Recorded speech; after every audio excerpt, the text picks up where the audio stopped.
You didn't cut them off because you stopped caring. You cut them off because you cared past your capacity. There's a difference. Most people never see the breaking point. They only see the silence that comes after it. They don't see the months, sometimes years, where your body was already exhausted, where your chest felt tight every time their name lit up your screen, where you told yourself, "It's fine. I can handle it." You were handling it. That was the problem. No one talks about the erosion, the quiet depletion, the way you slowly disappear when you keep showing up for people who only show up when it benefits them. The day you stopped answering wasn't dramatic. It was biological. It was the moment your nervous system decided survival mattered more than approval. And if you're honest, you felt relief before you felt guilt. That relief tells you everything. Think about who you used to be. You were the reliable one, the emotional first responder, the one who could feel tension before anyone spoke. You answered midnight calls not because you were awake, but because someone else was falling apart. You absorbed moods like oxygen, family conflict, relationship chaos, friend drama. You carried it like it was your assignment. You convinced yourself that being needed meant being loved. You confused endurance with loyalty. You called it compassion. But compassion without reciprocity becomes self-abandonment. You didn't just support people. You regulated them. You steadied their emotions. You softened their anger. You translated their silence. And while you were busy stabilizing everyone else, no one was stabilizing you. That imbalance doesn't explode overnight. It accumulates. Here's what was happening underneath all of it. Dr. Stephen Porges introduced something called Polyvagal Theory. At its core, it explains this. Your nervous system is constantly scanning for safety. Not consciously, automatically. It reads tone shifts, facial microexpressions, subtle inconsistencies, emotional unpredictability. It keeps a running file on who feels safe and who feels destabilizing. When you spend years around emotional unpredictability, inconsistent affection, conditional validation, chaotic dynamics, your nervous system adapts. It sharpens. It becomes vigilant. It learns that closeness can equal cost. And when the cost keeps outweighing the benefit, your system stops negotiating. It doesn't debate. It withdraws. What looks like coldness from the outside is often a dorsal vagal shutdown, a conservation mode. Energy preservation, minimal engagement, reduced exposure. Not because you don't care, because you cared too long without safety. That's not cruelty. That's neurobiology. Murray Bowen describes something called emotional cutoff. When emotional intensity becomes overwhelming and unresolved, distance becomes the only regulation strategy left. Distance isn't always avoidance. Sometimes it's the last available form of stability. But here's what makes this even more important. Your withdrawal wasn't random. You didn't wake up one morning and impulsively decide to cut people off. You noticed patterns.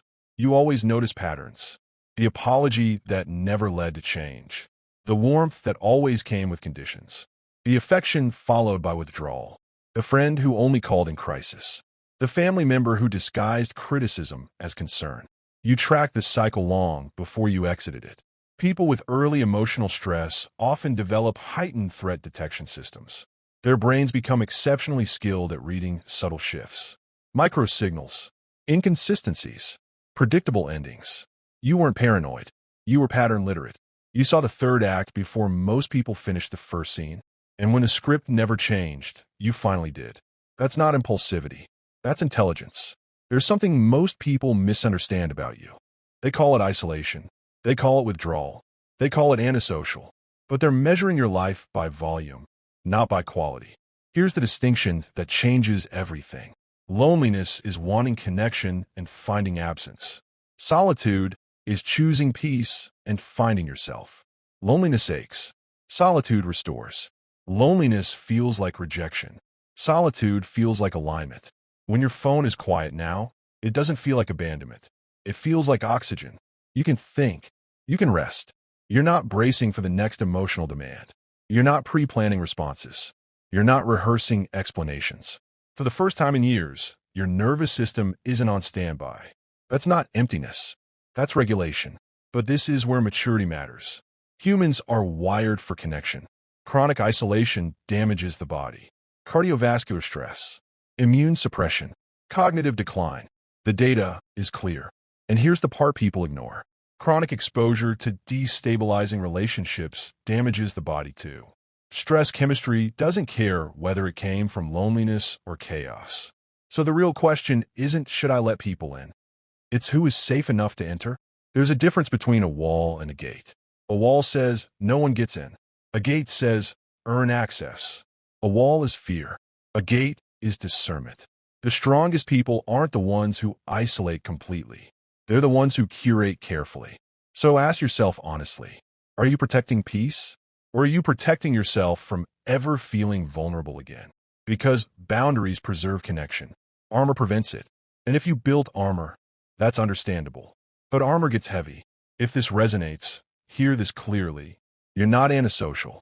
You were overextended. You're not broken. You adapted. You're not cold. You're calibrated. You're not incapable of love. You're unwilling to waste it. Selectivity is not dysfunction. It's pattern recognition plus self-respect. And in a culture that rewards constant accessibility, choosing depth over volume is radical. Here's the truth that reorganizes everything. Peace feels unfamiliar when chaos was your baseline. Silence feels suspicious when noise was your norm. You might have even missed the chaos at first. Reach for it. Texted someone you knew would destabilize you, just to feel something recognizable. That's conditioning. But staying gone? That's growth. You didn't cut people off because you gave up on connection. You cut them off because you finally understood that counterfeit connection drains faster than loneliness ever could.